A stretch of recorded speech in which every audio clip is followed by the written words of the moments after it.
affected Llanfyllin in the same way that all communities were affected by World War I. Llanfyllin was changed forever by the war. Most immediate were the effects on the families of those who were killed, many of whom could never entirely recover from their losses. And there was the social effect on a small community. Most of the dead were unmarried men who would probably have married local girls and had families of their own. And then there were the survivors, who tend to get forgotten. How many of the Llanfyllin boys could never forget the shock and horror of their experiences in France and the Middle East? Invisible scars remain. It's not just the men on the memorial, with inevitable effects on wives and children. A generation died or were maimed in the war, physically or mentally, but a further generation suffered the consequences. So the consequences lived on. Those 34 men who died, that wasn't the end of the story. The effect went on down the generations.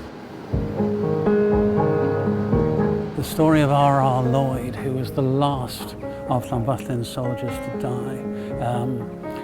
He was known as Bobby Watch because he was a watchmaker, owned a little shop just round the corner here, opposite the church, where he rang the church bells, and he looked after a carillon at the top of the church, which is something that rang tunes, played tunes on the church bells. He looked after that, and he was the last of the town's soldiers to die. And I mention him especially because he is the one soldier that we haven't yet told for, because he didn't die until later on in this year.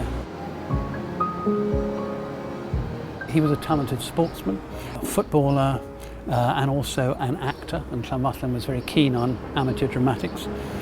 But Bobby Watch was one of the oldest of Llanfyllin's soldiers, and like so many others, he was sent to the Eastern Front.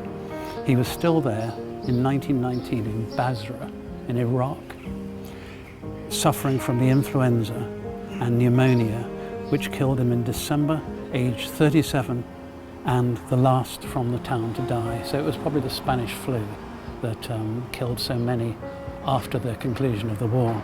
At the time of his death, he was engaged to Lizzie Ellis, a teacher at the National School, whose brother, incidentally, David, was so badly shell-shocked in the war that he spent the rest of his life in a mental institution. On hearing the terrible news about Bobby, Lizzie, his fiancée, declared, "I will remain faithful to him," which she did. She never married and died in her 90s, and is still remembered by elderly people around the town. Bobby Watch is on the memorial and also in the church tower, where he's on our list of bell ringers. He's also recorded in the silent carillon in the room above where we ring the bells. There it stands in the corner. The story is that after Bobby Watch's death in Iraq at the end of the war, that nobody had the skill. Remember, he was a watchmaker, or perhaps nobody had the heart to keep the thing in order, and it stopped playing, and it's never played since. And what tunes it used to play, nobody knows. It's a mystery.